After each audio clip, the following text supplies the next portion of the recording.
పంచాయతీ ఎన్నికల జాప్యం 1514 కోట్ల గండి. ఇయో ఇదే కదా 15వ ఆర్థిక సంఘం నుంచి రాష్ట్రానికి రావాల్సిన నిధులు నిలుపుదల. ఈ ఆర్థిక సంవత్సరం కేటాయించిన 1477 కోట్ల నిధుల్లోనూ కోతకు అవకాశం. పార్లమెంటరీ స్టాండింగ్ కమిటీ నివేదికలో వెల్లడి. రైట్. తెలంగాణలో సకాలంలో పంచాయతీలకు ఎన్నికలు నిర్వహించడానికి కారణంగా కేంద్రం నుంచి అందాల్సిన 15వ ఆర్థిక సంఘం నిధులకు భారీగా గండిపడిందని పార్లమెంటరీ స్టాండింగ్ కమిటీ వెల్లడించింది.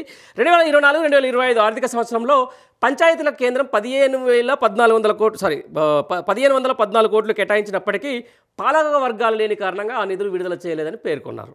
ఇదే జరుగుతుంది. మరి ఇంతసేపు మొత్తుకునేది కూడా అదే. 2025-26 ఆర్థిక సంవత్సరంలోనూ తెలంగాణకు 2 సంవత్సరాల పేరు మీద దగ్గర 3000 కోట్ల రూపాయలు ఇలా కేంద్రం నిధులు రాకుండా పోయినటువంటి పరిస్థితి. దీన్ని ఎవరు బాధ్యులు చేస్తారు? ఇప్పుడు స్థానిక సంస్థల ఎలక్షన్లు నిర్వహించాల్సిన బాధ్యత రాష్ట్ర ప్రభుత్వానిది. ప్రణాళికల్లో పెట్టినట్టుగా సేమ్ ఇది ఆర్థిక సంఘం నిధుల కోసం 80% గ్రామ పంచాయతీలకు డబ్బులు ఇవ్వాల్సిన బాధ్యత కేంద్ర ప్రభుత్వానిది. వీడు అసలు పాలక వర్గమే లేకపోతే పైసలు ఎందుకు ఇస్తాడు? మళ్ళీ రేపు పొద్దున ఈయనే అసలు మేమే రిలీజ్ చేస్తున్నాం, కేంద్రం నుంచి ఒక్క పైసా రావట్లేదని చెప్పేసి. ఎందుకు వస్తాయి కేంద్రం నుంచి పైసలు? నువ్వు సరిగ్గా పాలకవర్గం పెట్టాలంటే నీకు దమ్ముంటే ఏదో ఫ్లూక్లో గెలిచినావు ఈరోజు అధికారంలోకి వచ్చినావు, అధికారం నిలబడ్డావు. మరి స్థానిక సంస్థల ఎలక్షన్లు మంచో చెడో నీకు నమ్మతలేరో లేకపోతే నమ్ముతారో, లేకపోతే సరే ఏ పార్టీ నుంచో ఆ పార్టీ నుంచో ఏదో పార్టీ నుంచి అయితే ఒక ప్రజాప్రతినిధి అయితే ఉంటాడుగా, ఉంటే ఆ గ్రామాలు అయితే బాగుపడతాయిగా. అక్కడ పారిశుద్ధ్యం ఇప్పటికే చాలా దెబ్బ అవుతుంది, వర్షాలు పడుతున్నాయి, డెంగ్యూ జ్వరాలు ఈరోజు ప్రబలుతూ ఉన్నాయి, చాలా ఇబ్బందికరమైన పరిస్థితి ఉంది. ఈ స్థానిక సంస్థల ఎలక్షన్లు పెట్టాక ఏదో బీసీ రిజర్వేషన్లు అని చెప్పేసి అదని ఇదని చెప్పేసి ఏదో మసిూసి మారడికాయ చేసే ప్రయత్నం జరుగుతుంది తప్ప ఈరోజు కేంద్రం నుంచి రావాల్సిన నిధులు 2 ఏళ్లకు అంటే చూడరాదు. 2024-25 1500 కోట్లు, 2025-26 1400 కోట్ల రూపాయలు దగ్గర అంటే 3000 కోట్ల రూపాయలు ఈరోజు కేంద్ర నిధుల నుంచి రాకపోవడం వల్ల తెలంగాణ రాష్ట్రంలో ఇక రాష్ట్రానికి పట్టుకొమ్మలైన గ్రామాల పరిస్థితి ఏ విధంగా ఉందో మీరే చూసుకోవాలి. ఈ భారం ఈ రాష్ట్ర ప్రభుత్వ ఖజానా మీద పడదా? స్థానిక సంస్థల ఎలక్షన్లు నిర్వహించరా? ఇంకా జాప్యం చేస్తారా? అరే నీ ఏమో నాకు ఇంకొకటి అర్థం కాలేదు. 42% కోసం ఆర్డినెన్స్ చేసినామని చెప్పేసి అద్భుతంగా డబ్బా కొట్టినటువంటి రాష్ట్ర ప్రభుత్వం అరే పాలాభిషేకాలు చేసుకున్నారు కదా వై. మనం రేవంత్ రెడ్డికి నేను గాంధీ భవన్లో చూసినాను, ఎక్స్ వేదికగా గాంధీ భవన్లో పాలాభిషేకాలు జరిగినాయి, మొత్తం అయిపోయింది ఆర్డినెన్స్ తోటి టోటల్గా.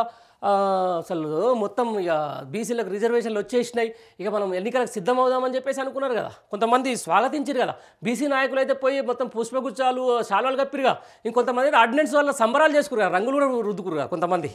మరి వాళ్ళందరి పరిస్థితి ఏందో నాకు అర్థం కాలేదు. వాళ్ళు అంత సంబరాలు చేసుకున్న వాళ్ళు ఇలా జంతర్ మంతర్ దగ్గర పోయి ఎందుకు పోయే ధర్నాలు? రాష్ట్ర ప్రభుత్వం నుంచి జంతర్ మంతర్ దగ్గర పోయి ధర్నా ఎందుకు? కేంద్రం తెలియదా మరి ఆ రోజు ఆర్డినెన్స్ అనేది ఒట్టి బూటకం అనేది తెలియదా? ఆర్డినెన్స్ అసలు ఏ మాత్రం పనికిరాదని చెప్పేసి తెలియదా? ఎంతమందిని మోసం చేస్తారు, ఎంతమంది బీసీలను మోసం చేస్తారు. ఇలా ఆర్డినెన్స్ రాగానే అయిపోయింది కథం, ఇక మా చిత్తశుద్ధి మేము నిరూపించేసుకున్నాం, 42% కామారెడ్డి రిజర్వేషన్లు అమలు చేసేసినాం, తర్వాత ఎమ్మటే ఇక ఎలక్షన్లో పోతామని చెప్పేసి మరి ఇలా మొత్తం క్యాబినెట్ పీసీసీ గీసీసీ అలా జంతర్ మంతర్ దాకా ఎందుకు పోతున్నాయి? ఇది కేంద్ర ప్రభుత్వ పరిధిలో ఉన్న సంగతి తెలియదా? మధ్యప్రదేశ్ మహారాష్ట్రలో జరిగిన తెలియదా? అసలు 9th షెడ్యూల్లో ఎట్లా పెట్టాలని చెప్పేసి తెలియదా?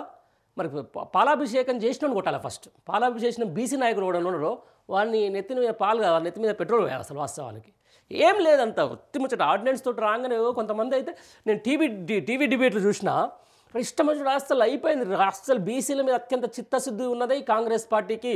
అసలు ఒక ఆర్డినెన్స్ తోటి కథం ఇది ఒక గేమ్ చేంజర్ అని చెప్పేసి అన్నాడు ఒక నాయకుడు. ఇలా వాడు ఎక్కడ పోయినా మరి తెలియదు. ఉంటే మాత్రం ఒకసారి పిలిచి నేను కూడా ఒకసారి ఇంటర్వ్యూ చేస్తా. మళ్ళీ ఎందుకు ఆడ జంతర్ మంతర్ కాడ ధర్నాలు ఎందుకు, లేకపోతే అదే ఎందుకు, కేంద్ర ప్రభుత్వం మీద ఒత్తిడి ఎందుకు? ఏం లేదు. అదే మరి చెప్తున్నా కదా, ఇట్లాంటివి చేయకపోతే ఇట్లా దగ్గర 3000 కోట్లు రాష్ట్రానికి రావాల్సిన నిధులు బొక్క అవుతాయి. చేస్తిరి 2 సంవత్సరాలు చూడరాదు, మరీ దారుణం పరిస్థితి.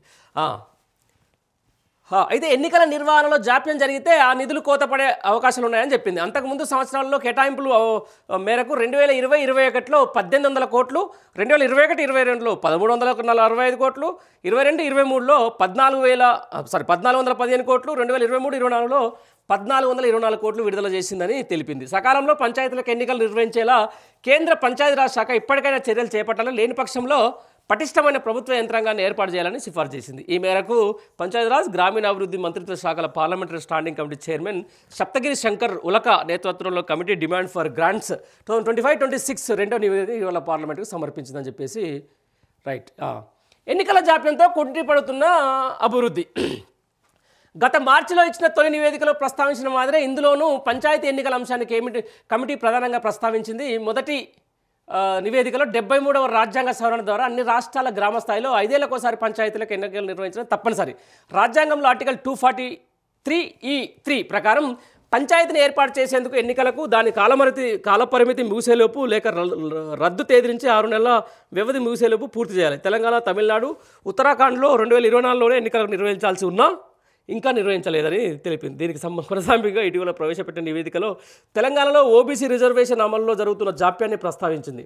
గ్రామాల్లో ఆమోదం పొందిన ప్రణాళికల అమలు, నిధుల వినియోగం, అవసరమైన సేవల కొనసాగింపును నిర్ధారించడానికి పరిమిత పదవీ కాలంతో నామినేటెడ్ ప్రతినిధికి లేక పరిపాలన అధికారిని నియమించాలని చెప్పేసి ఇంత దరిద్రమైన పరిస్థితి. ఇక చెప్పండి, ఈ స్థానిక ఎలక్షన్ల మీద ఎంత మోసం చేస్తుందో ఈ ప్రభుత్వం అనేది చెప్పండి.